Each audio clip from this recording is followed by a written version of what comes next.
Yo! It's just a regular toothpick for the record. Like, I got fucked up teeth, so this is not the bull hauler toothpicks, just so everybody's perfectly clear on that. I don't do drugs. I don't even take aspirin. Like, yeah, fuck the pharmacy, man. Like, no, I'm good.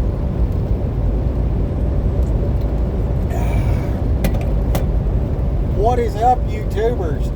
So, man, it has been a rough 7 days. Significant highs, deep lows, and man, I got hit up on Facebook. One of the kid folk, like literally probably the oldest friend. Like, I met this dude trading knives at the auction sale when I was about 6, 5, something like that. And yeah, we growed up knowing each other and everything like that. He had some kids, whatever, and his kids are young men now, 30s probably, and give or take a little bit, depending on which one you're talking about. And anyway, he had 3 sons, and I was kind of the uncle or whatever. And the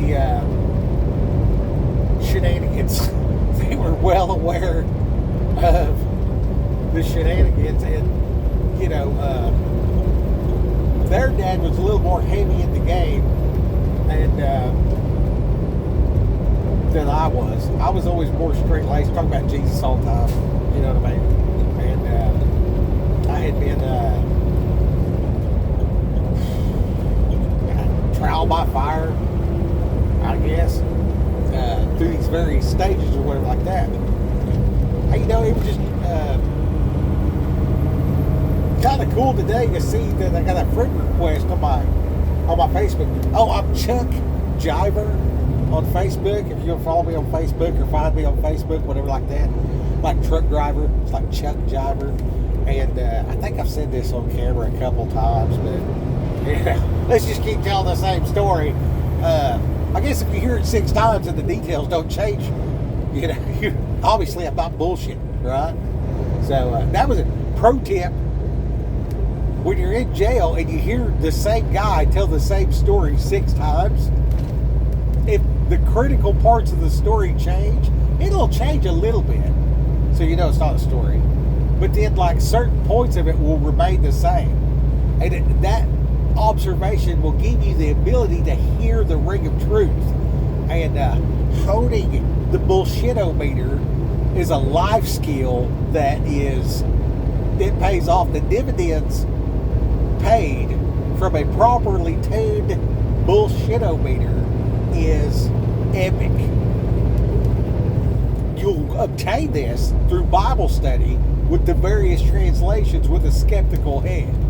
So this shit's suspect because I don't trust the motherfucker translating. You know what I mean? Like, is the Bible good?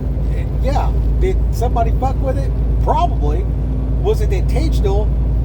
Maybe, maybe not. But the chances of this shit being straight-laced and pure is, well, it's going to take a miracle. And God can do that. Cool. All right. And, yeah. Man, boy, we just opened a whole can of worms on that deal, didn't we? Anyways, so, oh boy, hit me up. And, I accepted his friend request or whatever. And I'm on there looking for some stuff, and I'm waiting for this stupid clock. Oh my God, it's anyway. I mean, if the clock don't screw you, the shipper, the receiver, the dispatch, the mechanic, the whatever. Yeah. And now I've been told I got to change another tire because, like, part of the tread's a little bit higher in one spot, and there's like, it's like high right here, and then a little bit lower for like one tread, and then a little bit higher. It's like, you know, it's just wear from, like, you know, going over bumps and shit, you know. And so they pulled me into the Oklahoma scale down there on 69, coming in by the Choctaw Casino. I give him all my stuff and everything checks out, everything's all good and everything. And he's like, well, I pulled you in because of this. And he showed me the red thing. And he's like, well, just check your tire. You know what I mean? And whatever you got to get fixed, get it fixed or whatever. I go out there because I stop before I go into that weigh station and check everything because they're Nazis, right? Well, they're thoroughs, what they are. They're not. They're actually pretty good people. You know, to be completely honest with you, I mean, they'll cut you some slack if you're, you know, a decent person or whatever. They won't put you out of service. They'll just be like, "Hey, fix that shit, man." And but you know, they'll drag you out of the truck and lock you up too. So, like, kind of depends on how you come across. Anyway, so I was able to stand in there and witness with that guy. I was talking to him so much about Jesus. The other 3 officers, 2 of them were perked up and listening, kind of doing this. And then the lady actually rolled her chair over there and just like hung out, you know. And it's like 2:30 in the morning or whatever. So I'm all tired and stopped, did my light check and tire thump, and then because I'm hauling tequila, so it's heavy. And how did you spread the gospel, Skip? Well, I was driving around with a truck full of tequila, telling fart jokes, talking about how, you know, you should smear shit in Bigfoot's face.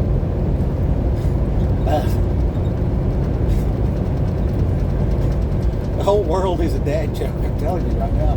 Anyway, man, said some significant stuff a couple different ways to a couple different people. And I just like to juice the crowd, you know what I mean? Like, go and do.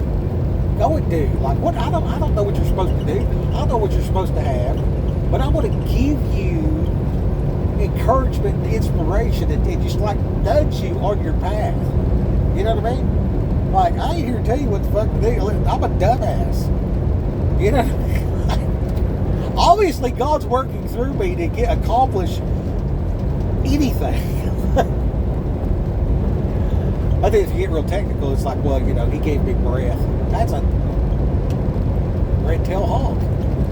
That was cool. Anyways, squirrel. So the get on there, and I mean, you know, going through the guys, the new friend I've known since he was born, literally, and I'm going through there and I'm just like seeing what he's posting. I'm typing this, typing that, or whatever, you know, going through these things. Hey, you know, he's a solid dude, and then, you know, he got a little mixed up here and there, and you know, he's seen a little, you know, concrete box here and there, you know what I mean? And yeah, sure, I gotta keep it like vague because I just respect people, bro. Like, I don't want to be, you know, putting you out there like that or whatever. You know what I mean? I talk about being my wife too much, actually. So I got to kind of tighten up on that too. But anyways, I wrote this epic deal. I get down on one of his things. He's like, you know, some meme about, you know, like, I'm super passionate. And my wife is too, so when it's good, it's so great, and when it's bad, it's just horrible. And I'm like, you know, well, you know, your thoughts, emotions, action, all people. That's a human trait.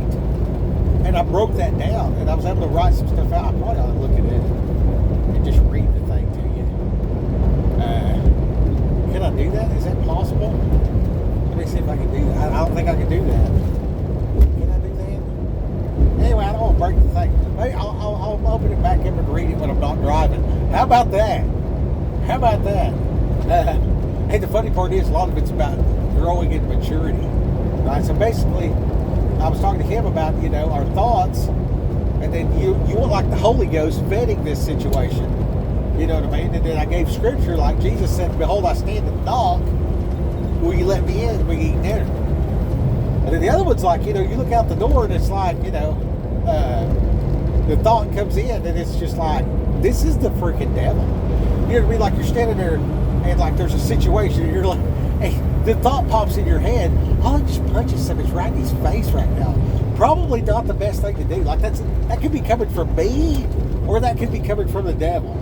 You know what I mean? But the end result is paperwork, right? So if I can't do it for God, and I can't, do it for Johnny or whatever, I hate the paperwork, bro. So like, I've developed a new standard in my life of just like, I don't want to do the paperwork, you know what I mean?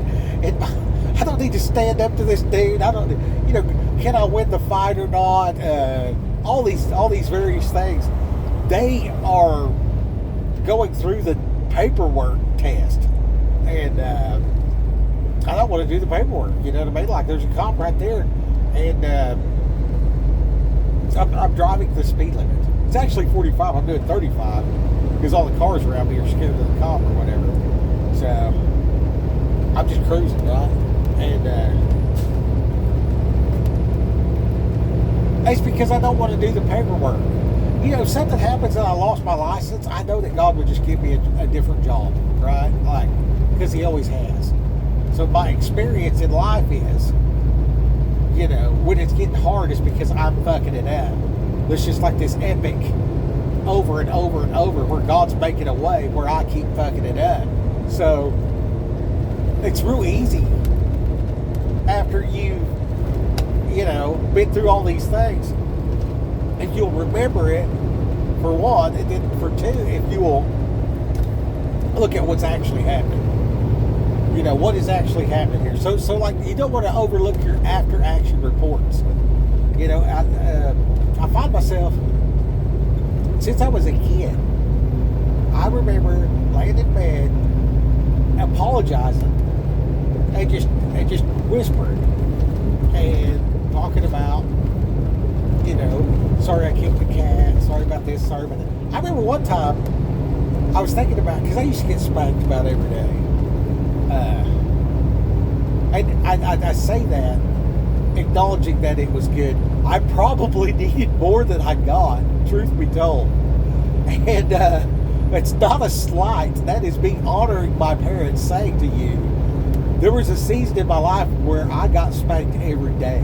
And I remember laying there in bed at night, and I was kind of counting up the days in a row that I had been spanked.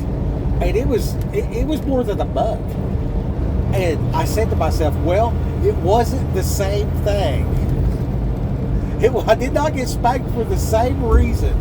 Not one single time out of all of them. Every single time I got spanked was for a different reason. And that fact is not lost on me today, right now at this moment. Like, I feel like God gave me the remembrance of that to share with you guys, because like, as an adult, I got my butt paddled for the same thing 100 times, 100 different times, 100 different ways, problem after problem after problem after problem after problem, exact same cause, same root. But as a kid, you know what I mean? So by seeing this and recognizing this right now, I'm like reminded of where the Bible says childlike faith. You know what I mean? You're not going to spank a kid and him just keep doing the same thing, more than likely, unless you really emotionally piss him off or whatever like that. You know what I mean? If you're real mad, you'll do stuff. You know what I mean? Like, I remember various situations where I felt my family was slighted to whatever degree. Some more significant than others, but I took it hard. And yeah, it was I'm gonna get you type of deal. And if I didn't get you right then, later on I'd get you. And then luckily, as a fan, the later on I'll get you turned into, I'm gonna watch and see how God deals with this. And then that led to a profound, very profound, he's better at it than I am. And I don't get no blowback that way. Vengeance is mine, says the Lord. Cool. One less thing for me to do. Don't let that go past you. Focus on that for a second. Let's just focus.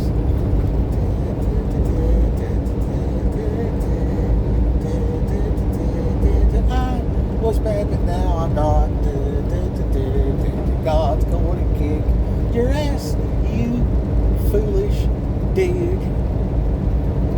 Okay, so now we've made peace with enacting vengeance upon our enemies. Okay?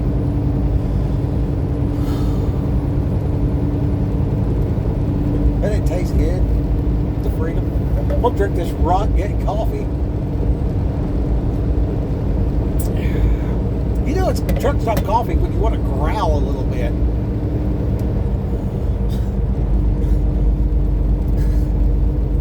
So you got your thoughts, and you need to vent. That's what I tell this dude. And then I'm just thunder thumbs on this thing. You know what I mean? Our way to the Danger Dome. Or Thunderdome. Yeah, thunder thumbs.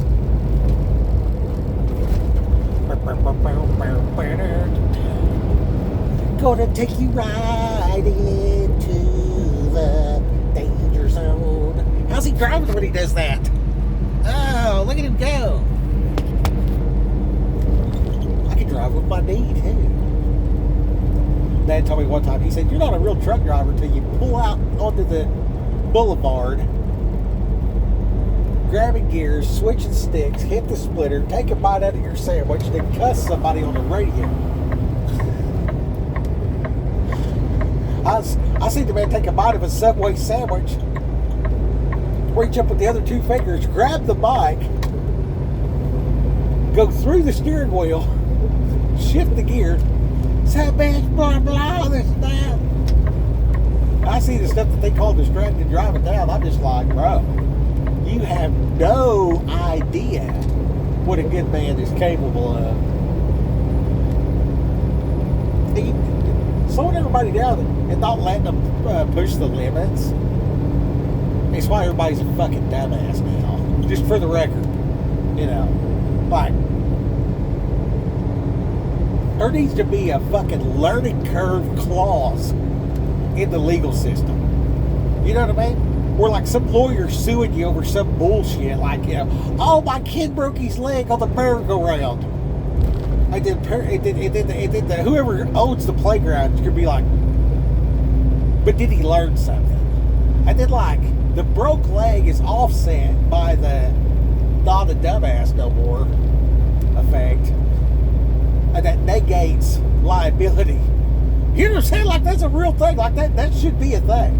It's like, okay, yeah, you know. I see one guy. He said, if you spank my kid, I'm going to spank you. And I'm like, well, if I send my kid somewhere and they're around people that might spank them for no reason to where I should beat up the teacher, why the fuck am I sending my kids there to begin with?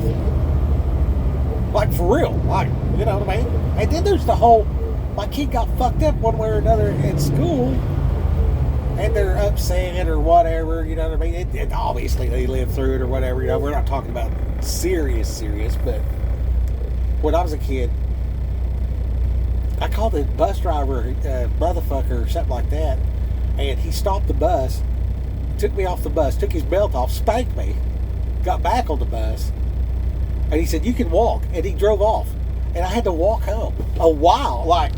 So I kept dragging up probably, 2-3 hours late. And of course my sister was on the bus, so she ratted me. Well, she didn't rat me out, but Mom's like, where's your brother, And, so I finally get there or whatever else like that, and she spanked me. And so like, why did you make him do that? And then of course, you went to the school and blah blah this and that, and I had to do some type of retribution or whatever like that, or punishment or whatever. I don't remember what it was. Then my dad got home, and he's like, why'd you make him do that? And he spanked me. He's like, why did you bring shame on our family like that? You know what I mean? Why did you bring shame upon our family name? You know what I mean? And like, I got some swats for, doing some, odd, but then like, he put some steak on it with that last one. You know what I mean? He's like, a couple swats. He's like, I'm going to give you 5 swats or whatever, you know what I mean? and then you're going to work or whatever. So I get like 2 or 3, and then he's like, why did you bring shame to our family? Whack! Whack! I'm just like, okay, do not bring shame to the family, which later taught me, don't tell on myself and don't get caught. So, depending on circumstance. I learned some lessons the hard way. And when I say Dad taught me stuff and Mom taught me stuff and everything, not all of it is what you think. There's 6 sides on a dice. You know what I mean? And then people throw 2 dice at the same time. The Bible says casting lots, shortest straw. Has been pulled for you? No, it has not. God's in control. What's that rap song say? He says, me, I just roll and trust you. You cause the dice to land. I think that's Lecrae that sings that. That song called Background. I can play the background. Because I know sometimes I get in the way. So why don't you take the lead? Anyway, so now I didn't write none of this on the Facebook thing. I'm just going to read that on a separate video because,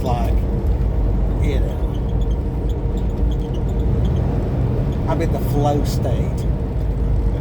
That makes me laugh because we used to always joke about Aunt Flo come to town. We're, talking above the children. You know what I mean? You got talking above the children, and then you got like cornfield communications, okay?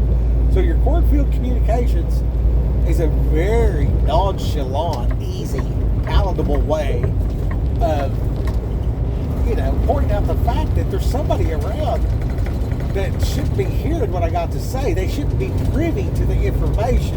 And we see that in the Bible where Jesus spoke in parables, okay? So my wife calls it hillbilly. Why do you always speak in hillbilly riddles? Oh man, I'm having more fun than I should right now.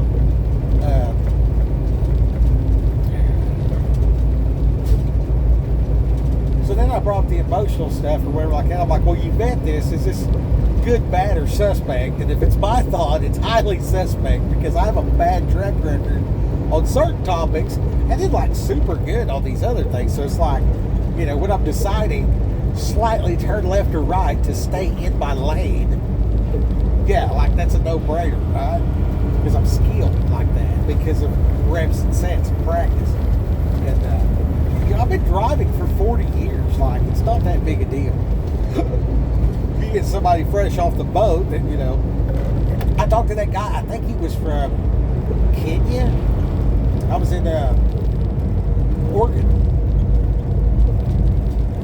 waiting for a shower at LaGrange, Oregon. And I was talking with the guy and everything, and he was about to go back to Africa because he had built a compound to some degree. But he'd been over here driving for 9 years, owner-operator. And he was a real good guy. And I said, man, when you came here, was it hard for you to be here? And this was at the height of the borders open. This is 3 years ago. And he said that the first time he rode in a car was on his way to the airport. That was the first time he rode in a car.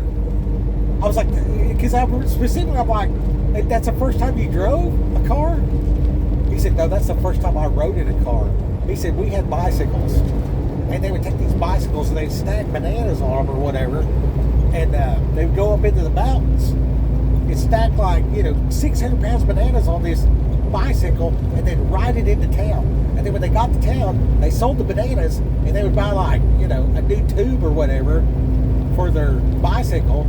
And then they would take the money, and then when they got back close to home, they would spend the money on food or whatever, and then take that to their family. And they just got a dirt floor, kind of a circle with grass on the roof. I was like, well, how much did you get for them bananas? And I mean, it was $1. You know what I mean? And it's a 3-day trip. You know what I mean? The equivalent was $1. So this guy been over here being an owner op for freaking 9 years, you know, just like built this whole situation over there and was able to, get these people like a freaking Toyota pickup and a trailer. You know what I mean? So they're just like balling out of control for them. You know what I mean? They're just like, top of the world, Ma. You know what I'm saying? Like, we got freaking bananas and everything. And they like planted their bananas and like bought some more land or whatever. And like, yeah, there was a bunch of them working and everything. And they made a school or whatever. Over there, like their school, he was explaining how their school and their orphanage was kind of the same. And then like they're just bagging them out as fast as they can because disease and then like if he said if you're rolling about 45 to 60 miles an hour with 600 pounds of bananas on your bicycle and you have a blowout or whatever, when you wreck the bicycle, it kills you. So that's the thing too. So he said most of the people riding them bicycles, they only do it for between about 2 years and 6 years is their life expectancy. Because this is a bicycle coming down like fucking Kilimanjaro, freaking bicycle with 600 pounds of bananas. So like, sharp curve at the bottom of the hill, you know, and it was crazy, man. It was crazy. You know? And just one of the things where it's like, you know what? Maybe the dirt road in Oklahoma's not that bad. You know what I mean? Like we did have electricity and like a well bucket. Yeah. Is that as easy as, Sanger, Texas with running water? No. Is that, riding a bicycle full of bananas off the side of a mountain? I mean, it's like, there's tough, and then there's like, do what? You know what I mean? Like there's driving a truck, and then there's driving a truck in February in Wyoming. If you know, you know. You drive along there, and it's like, oh wow, this road has blowing snow that looks like a river going across it. And it's a foot deep. That's the craziest part about it. Like you think blowing snow, right? Like there's a pile of snow, here comes a wind, so it blows the snow. So you're thinking a little dusty particulate. No, this is like an active 6 to 12 inch thick blanket of rippling river-like snow going across the road, and you're driving a truck that's 10 foot wide, 102 inches. What is that? 8 foot wide, and 13'6" tall, and you're driving across the Snow River, and the Snow River is rivering because of the 35 mile an hour steady wind gusting between 60 and 90. So just all kinds of fun. I mean, like, yeah. And there's 3 sets of mountains going across it on the 80. So, like, I mean, you're going up, you're going down, you got the hills. Not exactly on a bicycle with bananas, but equally butt-puckering for sure. Like, if you got the balls to do that regularly, like after a while, just like anything else, you get used to it. Anyway, so the guy gets here. He said he worked 6 weeks and had a chance to get a CDL. Got the CDL. And so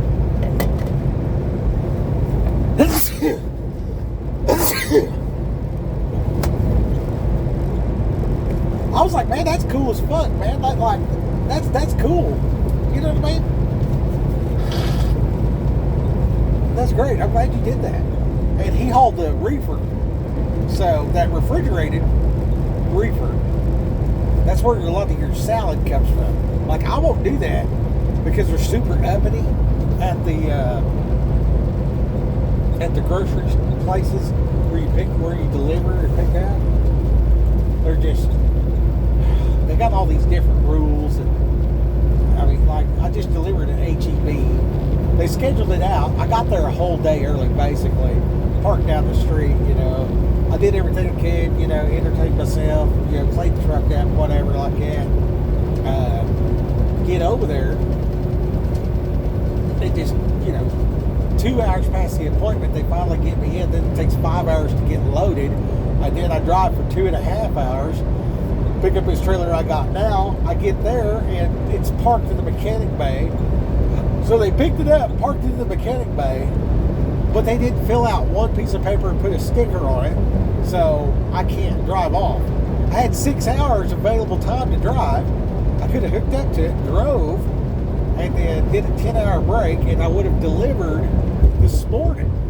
No, yesterday. I would have delivered yesterday, and they would have had their product, and yeah, I would have gotten paid. I'm still going to get paid the same amount. Doesn't matter if I do it 1 day or 3 days. It's turning out to be 3 days. So that's 2 days of working for free by my estimation, and I set for 3 days previous. So for 5 out of 7 days this week, I'm operating this vehicle for free. And that gets super annoying after a while, but you just keep going no matter what. You're going to have your good times, you're going to have your bad times, whatever. And there's been some significant highs in this deal too. A lot of redemption. I've been saying a lot lately, I serve a God of redemption. And being able to speak with the young man this morning, kind of. I typed this thing out so big it wouldn't post on Facebook, so I had to go back on the Facebook. I had to copy and paste and just put it on my page and just write his name at the top. Anyway, so I pointed out the 3 things. You know what I mean? Vent your thoughts, and then your emotion. Your emotion's about what it is. If I look at something that's just really bad, and I'm stirred up, and I need to do something about this right now. If there's a house on fire. I'm deeply emotionally disturbed to the point that I will drive over there, get out of the truck, try to rescue people. And the barn on fire, I'm going to go in there and let the animals out. Just random building burning, and obviously nobody's in there. I'm just going to drive by. Like, if somebody's already called 911, obviously, or whatever like that, I might call it in or whatever like that. But there's a big difference between, whether or not there's people or animals or nobody in this burning structure. So my emotion is different. So I'm going to go way harder for a person than I will a horse. But I'm just going to call the firefighters, for a random building or whatever. If there's people out there, all that's your level of emotion. Okay, so as you get emotionally connected to God, and you get this thought, make a video, explain your thoughts, will, and emotion, right? So as I'm pursuing God, as if spouse-like, into me, see. So I want to know these things about Him. And as I start learning the names of God and realizing that these are job titles and attributes, I'm getting a deeper understanding of Him through the name. And then what does this name mean? And I search out what does this name mean because it's in a different language.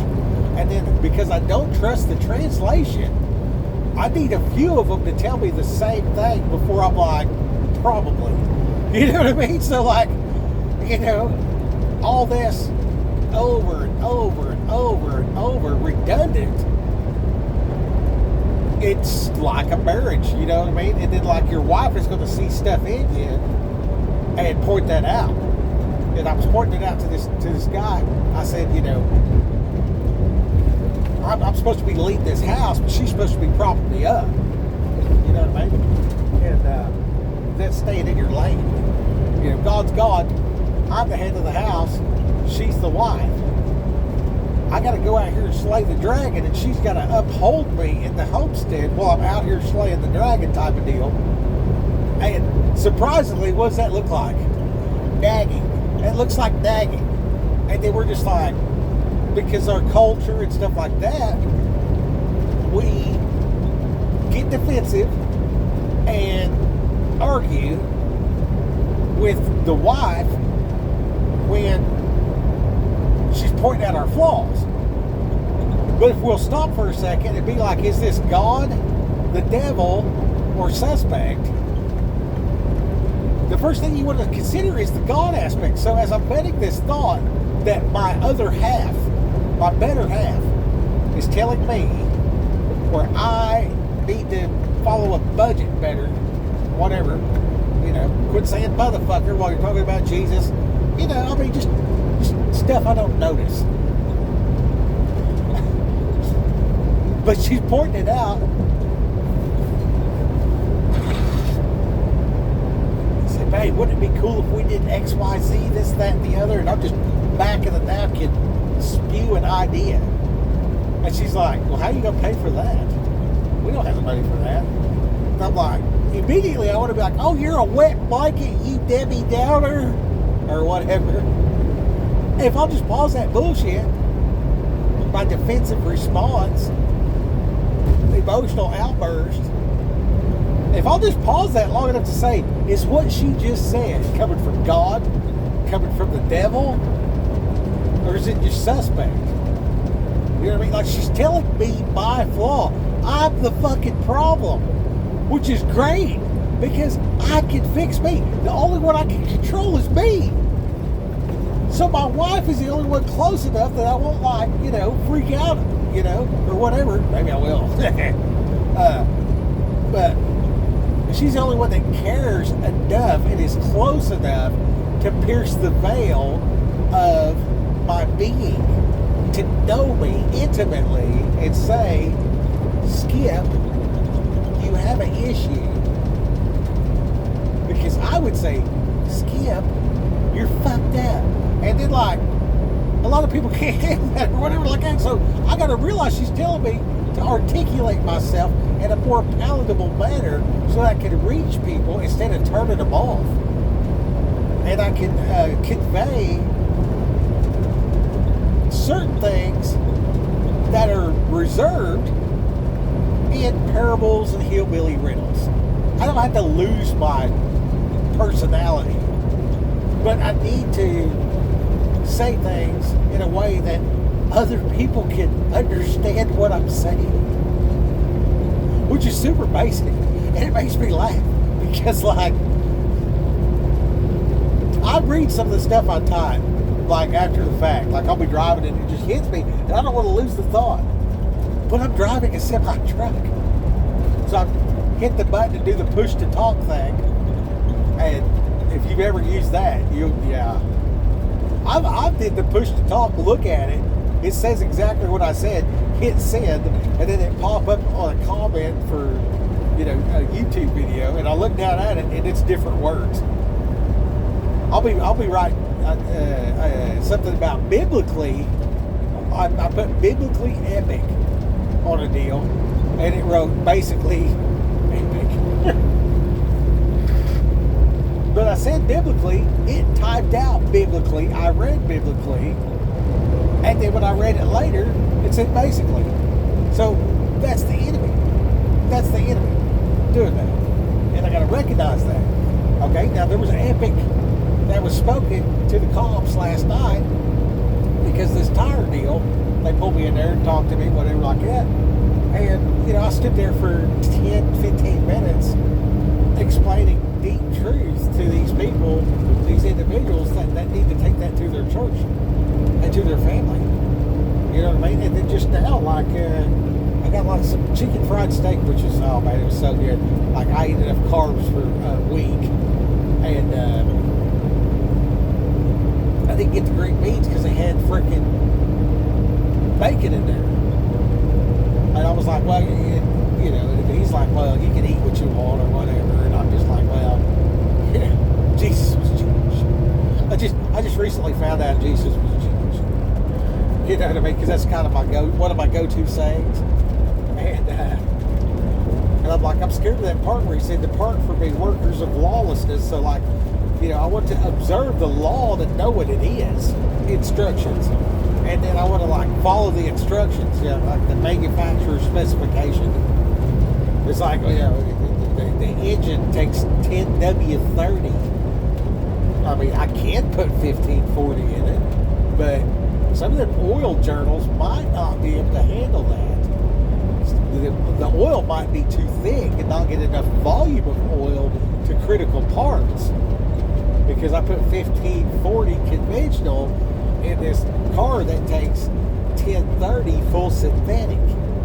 So now the valve train is starved for oil, and I tear my vehicle up. And it might take 3 years for it to happen. Oh yeah, I always use 1540.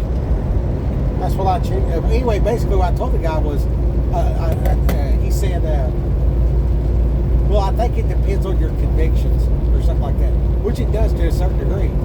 But I said, you know what? If you're God, yeah, I guess. When he said that, I immediately said, well, if you're God, I guess so. But I'm not God. So I got to do what he says. My choice is, do I obey what he said to do or not? It's, pretty cut and dry.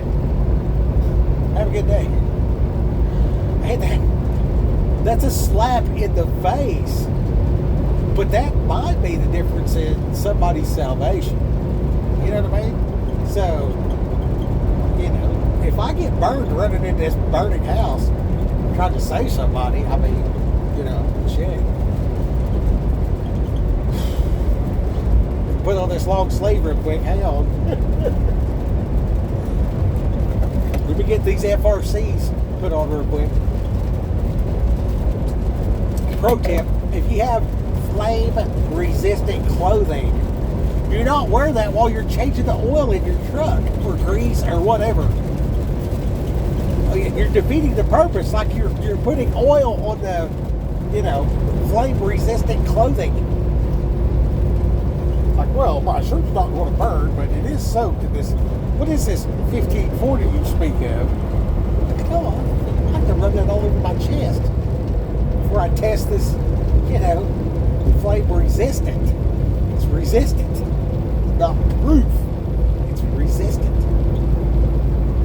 It's like me. I'm evil resistant. I'm not foolproof. More often than not, foolish. Well, I'm working on it. Anyways, y'all want to see something cool?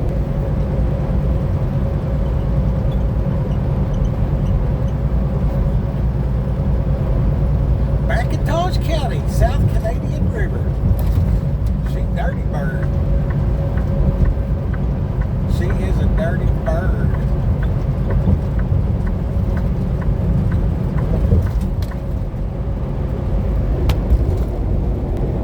Yeah, I worked for JB Hunt for a while there. They call it JB Hunt because you got to hunt down a trailer every time you turn it out. I spent more time looking for an empty trailer than I did hauling freight. Okay, so then the third thing is the action. You know what I mean? So your emotion will determine whether or not to take action. But the deeper the emotion, the deeper the action. You know what I mean? So as I'm getting emotionally involved with Christ and promoting that, then I'm going to be real concerned with being his hands and feet, however he tells me to, right? And then so the yoke is easy, but the burden is light. So the yoke, you think like an oxen, they put that on the ox so they can plow the field or whatever. So like I'm taking on this responsibility, and then light, you got like light, like illumination, and then you got light as in it's not very heavy, and then you got light as in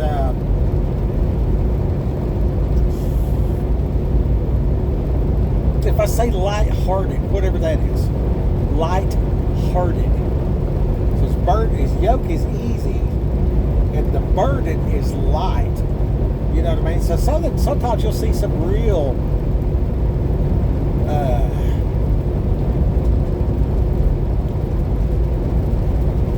emotionally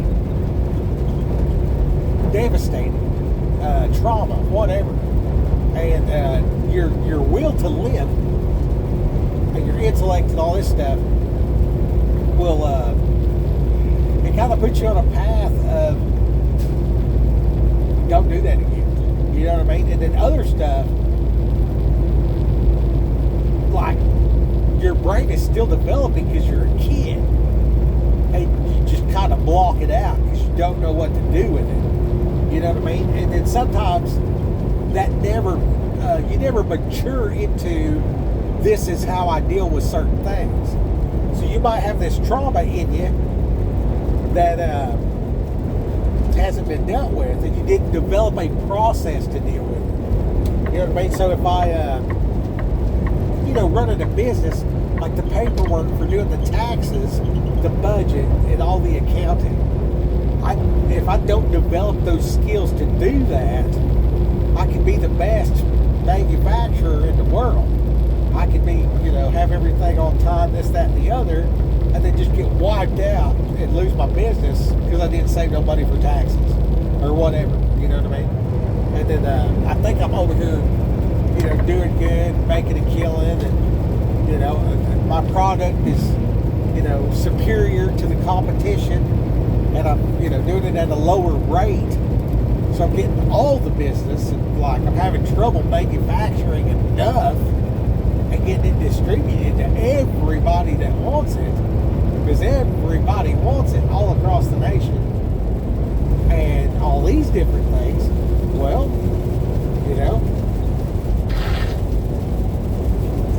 turns out I'm upside down because, taxes. And I'm able to go for a while before I figure that out. And then how you gonna come back from something like that? You gotta navigate that. Well, your emotional trauma can be remembered at a cellular level, and that can cause you all kinds of pain and anxiety. And I find it that the Lord will bring stuff up to you, the Holy Ghost in His individual specific manner will address these things. And there's a scripture talking about faithful is He to complete the work in you that He began. And that's incredible. That's very incredible. And I probably got a different perspective on this than most people, because I was declared dead for quite a while, and then I didn't remember nothing. And then, a week or so later, like right now, I can remember the day when I started remembering stuff, right? And then there would be trigger words where somebody would explain to me, hey, do you remember X, Y, Z? And they'll be talking about a situation. And I'll be like, oh yeah. And then I'll remember all the particulars of it. However, that morning when I woke up, and I remember when I started remembering stuff. Well, I just do stuff, man. Like, I can't explain it. I can't explain it, man. It's like, I just do stuff. So I wake up, go make a sandwich, and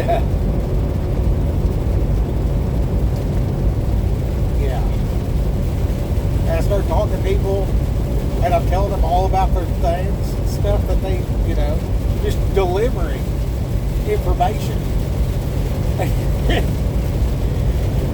Probably a week of this goes on, and a guy calls me, well, that same buddy, he calls me up and he says, hey man, it's Amnesty Day in Locust Grove. If you go down there and talk to them, you can just start a payment plan and they won't take you to jail. I was like, okay man, that sounds pretty cool. And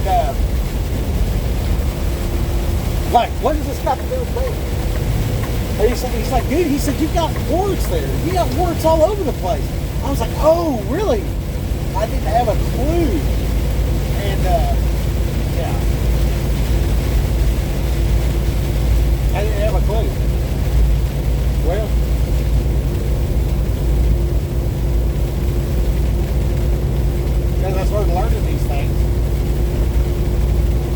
point of me bringing this up is the Bible says He will wipe away every tear.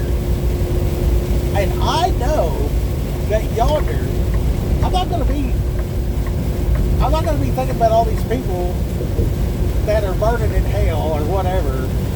You're like, oh, I'm going to miss, Johnny. I don't know why I think about it. It's the movie The Outsiders. We're just like, do it for Johnny. Anyway, I'm old as hell.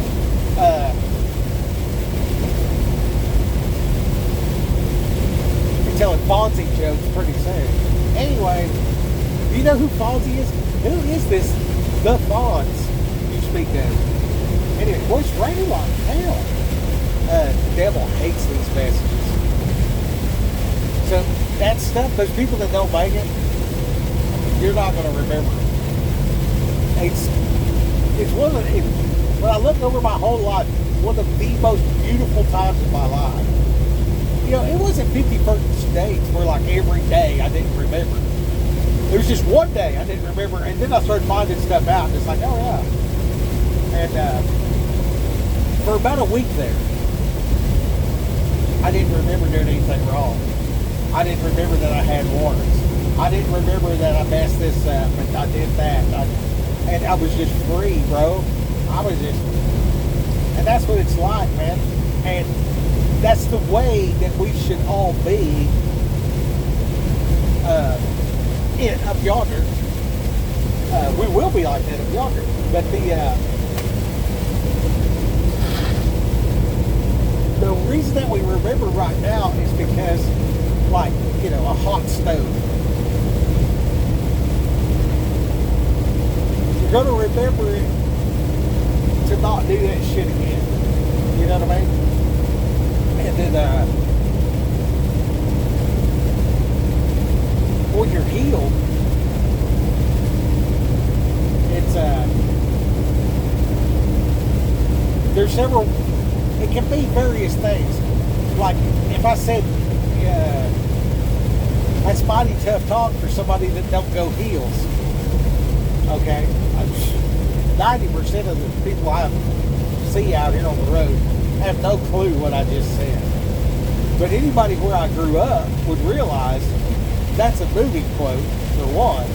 And for two, that's talking like you're going to do something to somebody and you ain't got no guns. Going heels means that you have guns. That means you have the capacity to enact deadly force at the twitch of a finger. You know what I mean? And that's something that's lost on a lot of people.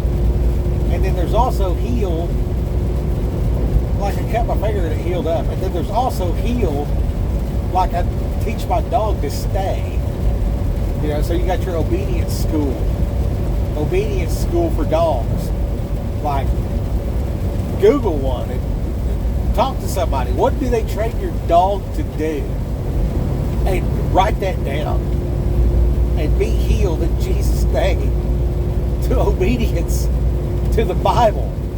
You will be so far ahead of the game. Like, that's a solid strategy for Get Right. It really is. It's hard to hit a target I don't see. I don't have a clue. You know what I mean? It's like, hey, pick this load up and head west. I've literally had people say that before. And then you're driving west, and then like the load fall through or something, you just drove for 2 hours the wrong direction for nothing. Or whatever, you know what I mean? It's just stupid. I'm like, they're not going to put a bunch of containers on a container ship and then just send it out of the port with no crew. I just like hope it gets to China or whatever. It's like, no, that's not the way it works. That's not the way it works. And which interesting side note, we get a lot of stuff from China that is mechanically put together and all that kind of stuff. And we send a lot of hay and stubble back. And, there's money involved, so it's, askew. But the food that we're sending over there keeps them alive. You know what I'm saying? Everybody acting like America bad or whatever else like that, but like, we insured through our Navy, like no pirates type of deal. And then we sent food everywhere. Like, have you drove across Nebraska? Do you have any idea? Like, Google this. How much rice is grown annually in the state of Texas? You know, you think about all the rice in China or whatever else like that. Well, a lot of the rice in China actually comes from Texas because they don't have it like we got it, right? And then we, through trade practices and all this kind of stuff, they get over on each other, and there's all the BS that goes with it, right? But there's a lot of components in this truck that are made somewhere else, and the somewhere else has a factory to build that stuff, so they can afford to buy the food from us. And then, like, we should be good dudes and, like, grow a lot of food and sell that shit cheap so that people can live. Because they're God's people, too. You know what I mean? And then, cows are good. I don't know why everybody gets it so twisted, except for greed. It's the love of money. That's really what happens to them. Anyways, sorry about that. It's way off topic.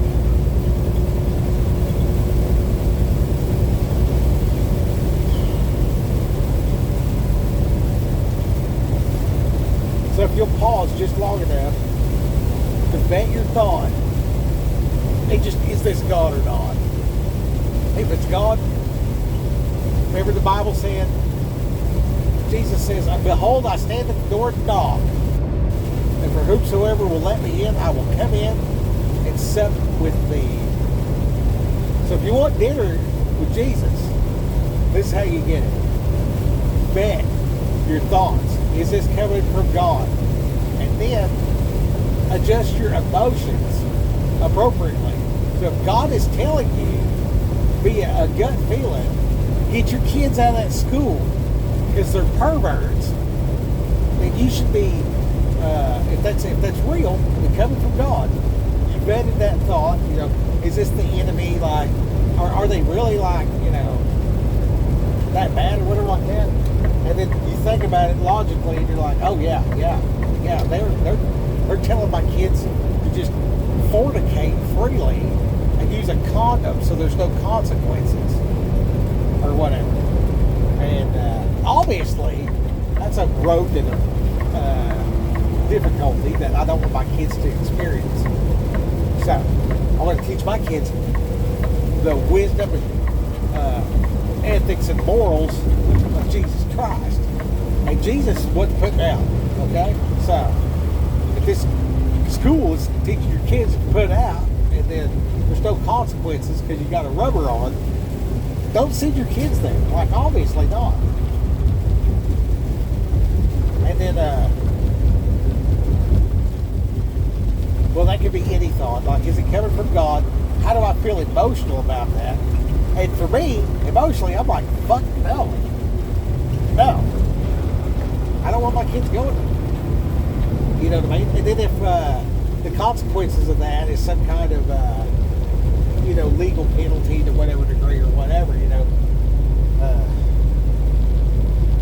I might ask them a hillbilly riddle. Well, you're talking pretty tough for somebody that don't go heels. Comes to mind. I want to find a different way to say that. Did we get on the terrorist watch list yet?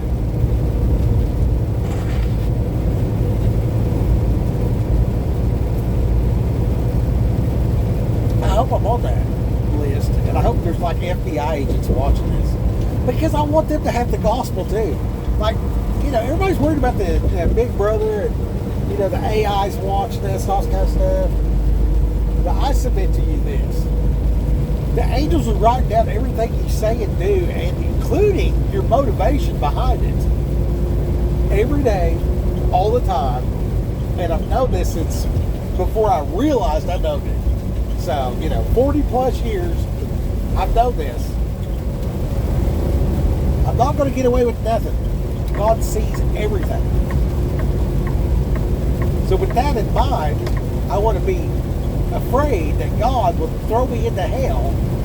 And with that in mind, I'm going to live my life according to the morals and ethics of Jesus Christ. And as I put that on display, if Big Brother sees that and they're forced to follow me,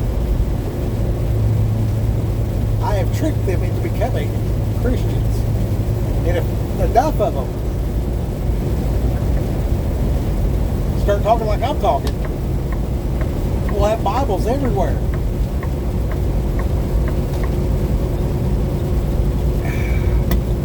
And that is one of the manifold strategies to take over the earth. Jesus! And that's the real goal. The guy's got to have a hobby. You know what I mean?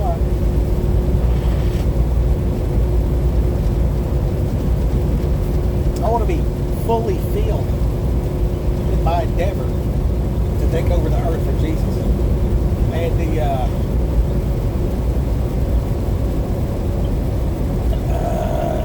his hands and feet are people.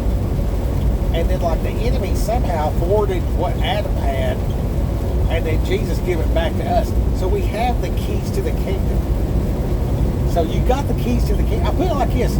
It's like I was a bum and I found a checkbook. And it turns out my name's on the account and there's $1 million in the account according to the ledger. So I go to the bank to draw some money off this thing to get cleaned up or whatever because I'm homeless. I get to the bank, I ask them about it, and it turns out I owed the bank, like all of them, ever. Jesus made the earth, bro. And he loved you enough to die for you. Let me say this again. I'm seriously.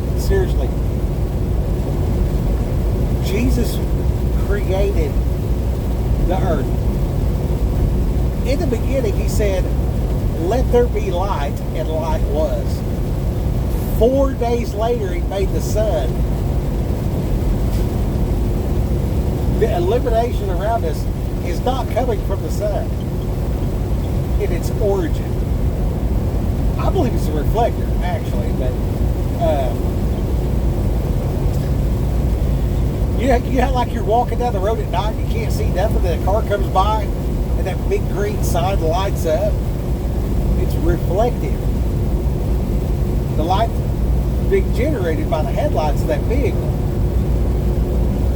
it's actually glinting and reflecting. So, not the source. And I talked to some pretty significant scientific type people, and they knew things about the sun. And I'm going to keep this super vague because, like, we used to call it fucking with people, right? Like, so like, sometimes we would just, kind of poke them with a stick type of deal. Well, now with the YouTubes, you can find these epically wonderful question dudes that just ask all the right questions. Like, I'll watch like Joe Rogan and be like, how did he know to ask the question, presented in the way that he did, to extract the information from the subject matter expert to whatever degree? And he's very mature. Okay? And so you can see that, but without any type of manipulation in heart, just a desire to help everybody stay out of hell. Like that's really the goal, right? Anyway, so I'm talking to this dude, and it comes up something about talking about the sun, this, that, and the other, and if I said the guy's name wrong, you would know exactly who I'm talking about. And it seems crazy that a nobody from nowhere can reach out to somebody that's like famously subject matter expert and then have a deep discussion about what is the sun, what is gravity, hey man, I don't really get it, but what is gravity? Like, I've read the books, I've Googled it a couple times, whatever, you know. I mean, I didn't like take a college course or nothing, but you know, I'm YouTube certified in several things, and I can't figure out what gravity is. What do you think gravity is? You know what I mean? And all this stuff came up and everything else like that, and I'm just like, I think the sun is a reflector of God's person.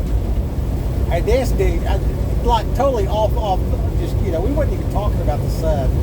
And then he just goes on and on explaining about, you know, what the sun physically is. And I'm like, can that reflect the entity outside of matter, time, space that created everything? You know, energy transfers, so Big Bang, who made it go bang? You know, I'm standing outside of the semi-truck while I pump fuel into the truck. Through combustion, I can drive the truck, you know. There's thousands of bangs per minute propelling me down the highway right now. But I had to stand outside the truck, you know. So like, who's putting the gas in this thing? Who put the gas in for the Big Bang to go bang? Type of deal. If that be the case, what would that entity look like? And then, if just being in that presence would obliterate us, what if he just like put a reflector where you could just kind of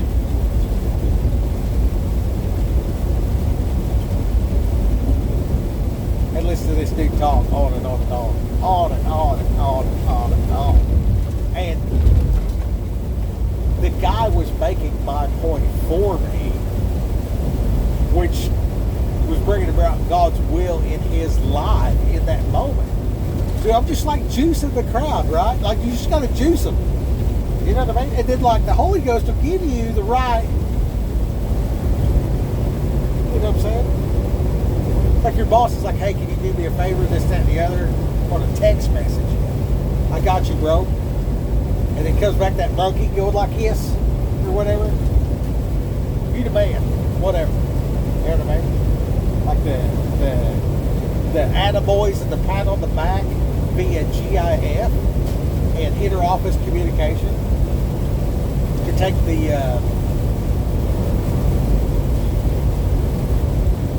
and coffee tastes like shit. Working sucks. Put a little sugar in the coffee, not so bad. Ruin your guts after a while, but not so bad. A few beams on the job, you know, kind of helps it out. Makes it real hard to tighten up. It's better, it's easier to lighten up than it is to tighten up. Here's a pro tip for you, and I'll get off here. If you're a dick and you start out and then you ease up a little bit, like, you've already run off all the pussies. Like, your organization has not got a bunch of snowflakes because, like, they can't handle, they can't hack it to begin with. So if you're real tough, you know, like I was running a crew, pull up to this place, this guy's late all the time. I said, bro, I said, love you, man, I need you. And like, we're not, it was a cut man for a metal roof, and we was working down in Durrell, Florida, and they had that PGA tournament down there, and they were doing these 3 stories, and the roof was galvanized aluminum. They call it Galvalu, and I believe there was 53 units, and there's about 45 townhouses in each unit. This is a significant contract. Well, this particular crew that I was running, I think there were 6 crews we had out there all together, working for this guy named Tommy. I remember that because the guy always like, what Tommy said, what Tommy said. I don't give a fuck what Tommy said. Is Tommy out here? Is Tommy writing your check? Anyway, I told this guy, I said, look, man, I need you on the job. I can't be coming over, and he didn't have no license or anything like that, but he's a good dude. So one of the keys to the roofing kingdom is have all the tools, and I mean all the tools, and a trailer full of tools, a tool trailer and a truck, and a guy to drive that, and then you drive a truck too, and a trailer for the trash, right? And then fill the trash trailer with tools too. Anyway,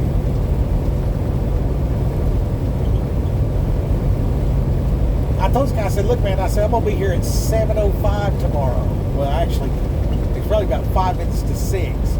I'm going to pull up, and at 6 o'clock, I'm going to drive off.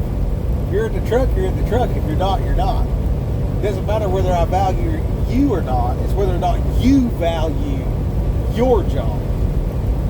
Okay, whatever. Pull up there the next day. Sit there. 5 minutes, click. I see this dude locking the door, and I fucking drove off and left him. Had all kinds of trouble that day. I mean, production down, the whole 9 yards, whatever. People are mad at me about it. And then every day for the rest of the project, when I pulled up to pick him up, he was standing out there waiting with his lunchbox and everything. So I would pull up to pick him up, and he'd be like, "Good morning, Skip, how are you?" And he would get in the truck and sit down. I never waited on that dude ever again. I suspect to this day that man shows up on time where he's supposed to be, when he's supposed to be there, and that blessed his life. Okay, you know, how far did Jesus go to save my life? You know, I mean, like, for real. You know what I'm saying? And then, how can I get that across to these people? He'll give you away. And then as you're doing that stuff, bro, it just keeps getting better. It just keeps getting better. And if the motivation that day was to hurt the man, if the motivation that day was greed. So if I'm greedy, I'm waiting on this dude because I need him. If I'm vengeful or any kind of malice, I'm doing him dirty. Okay? Because in my heart, I wanted this dude to be a good dude. Because it says, do all your work as if you're doing it for the Lord himself. Be on time. Be on time. Not that hard. So, while I'm going in and doing it and doing it and going in and doing this particular, for instance, that dude was better off. The rest of the job site was better off. The work got completed. And we did come in, I think it was 2.5 weeks earlier than we were supposed to. So we all got cash bonuses off of that deal too. So, I mean, it was amazing. It really went good. And I think that favor and success came from God. I think it came from God. And then, like, he's molding me and creating me into something. And I'm seeing what he's doing to these other people. And, you know, I kind of look down on myself. You know, like, I'm fat. My teeth are fucked up. And, you know, I do have, you know, a potty mouth. So, you know, yeah, it is what it is. And because I'm not perfect, and then in the Bible it even says, esteem others higher than yourself. I literally drove off and left that dude, hoping to help him be a better man. Hoping he would become a better man. And, yeah, who does that? Winners. What is winning? Figure out your goal, figure out your parameters, set up your priorities with God as Most High, and you'll watch success come to your life. And it can be measured with a lot of different, there's a lot of ways to measure stuff. I worked down at the port, and we would measure how deep the barge would sink into the water. And from those calculations, we could tell how much grain was in the barge. So that's pretty cool. And on the job, we had a tape measure. On the job, we would take out all our tape measures and make sure they had the same length, because they're off a little bit, right? And then, sometimes there would be like the tape measure where we would double check everything with the tape measure. And when we got done, we would give the tape measure to the homeowner or the project manager, whatever. Because everybody's tape measure is a little bit different. And your way to measure success is going to vary based upon your goals, personality, and culture. So just pause all that shit. We're to be conformed into Christ's likeness via suffering. It's very expensive. Very expensive. A lot of people lost their life to break you this code and standard of operations. Very expensive. Do not waste your suffering. All right, Raquel, go get them.